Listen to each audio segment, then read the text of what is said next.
is a very sweet way to bring in today.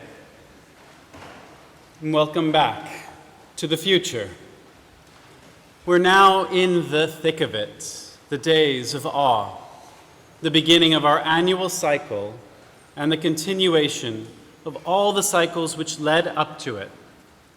A year ends as another begins, and while the change may seem imperceptible, it is there. We are not now who we once were. Let's look back to a time when trust was real and pure and all-consuming, if such a time you do remember, when you were told that good behavior now will mean a treat later, and you believed this fully with all of your heart, such that the breaking of this promise was inconceivable. A promise is a promise, and a vow is a vow. Children know this best. Yet, when we are no longer so very small, we seem to forget. When did you last trust with all of your heart? 8 weeks ago, a nurse handed us a baby, our newborn daughter. And a few days later, my wife and I walked out into the world with that very small human, still in shock and disbelief. The NHS trusts that I have the requisite skills to look after a new human. And for the life of me, I can't figure out why. One of the many words for trust in Hebrew is emun. It expresses firmness and reliability. In the feminine, emunah means steadfastness, fidelity, or faith. And these are not the same. Emun means that I have seen something to be true in the past and can be confident that it continues to be true in the present. This is trust. But emunah, faith, that's different. It expresses that I have reason to believe that what has been verified both in past and present will continue to hold true in the future. Emun is an observation-based conclusion, and emunah is an expression of hope rooted both in experience and knowledge. Both of these words relate to the word amen, appended to prayers to express trust conveyed in that sacred moment. And both also speak to the derivative form emet, timeless truth. To get from trust to truth requires a leap of faith. So how might this leap look from the perspective of one who is so new to the world? I asked myself this as I prepared to meet my daughter, for whom I wrote the following meditation. Nobody really trusts you when you're still very small. On the whole, you will likely be fawned over, adored, but never trusted, at least not at first. By the time you are old enough to articulate your needs, the number of people who fawn over you will be reduced, but the attention of those select few will be ferocious. You will express your needs and they will be mistaken for desires. You will be told not to do that, eat that, touch that, play with that. You will not be trusted to make your own decisions. When you are still small, trust must first be negotiated and then earned. This is, and I promise, an exhausting process. Despite this, as one who is so very small, you must learn to trust very quickly. How is this not incredibly confusing? You will see a familiar face, the one you have seen most since your eyes could first focus, and occasionally that face will disappear. Not for long, but it will. This is guaranteed.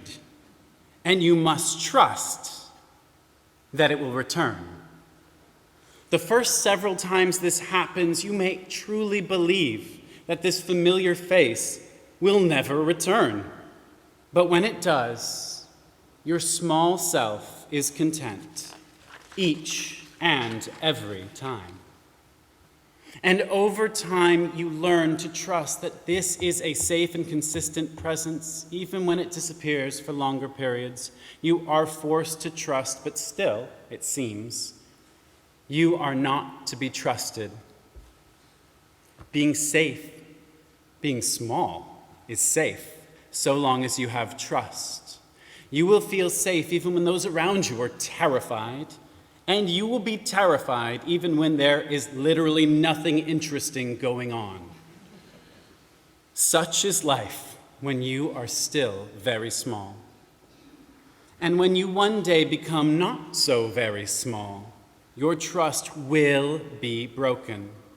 You will find that truth is not always truth in the face of a growing intellect. How can you trust a world full of nuance, inconsistencies, suffering, loss? How can you trust a world of other not so very small people who express the intent never to disappear, only to disappear just the same?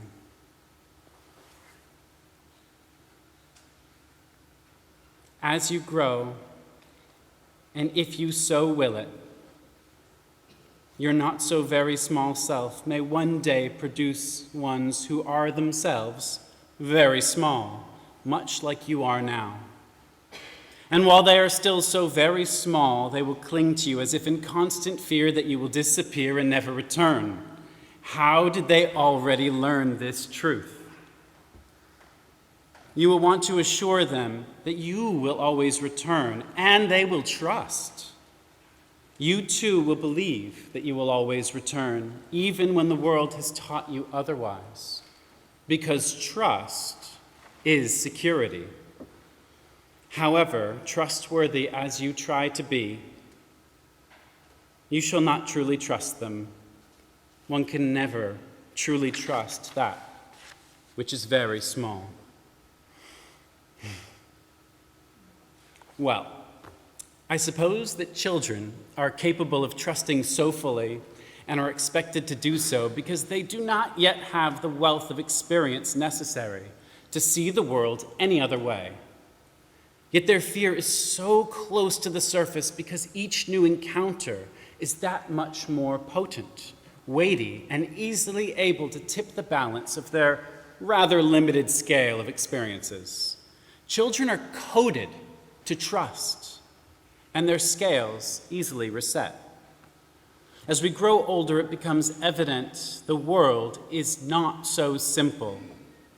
Our imaginations diminish, and we must work hard to put our faith in humanity and in a power that we cannot see or always feel. We are reliant on the tangible, the visual, the physical, the present. While many of us shift our trust solely to those things which can be proven, others cling to a faith which often seems to fall short of their truth. One person's fiction is another person's irrefutable hope.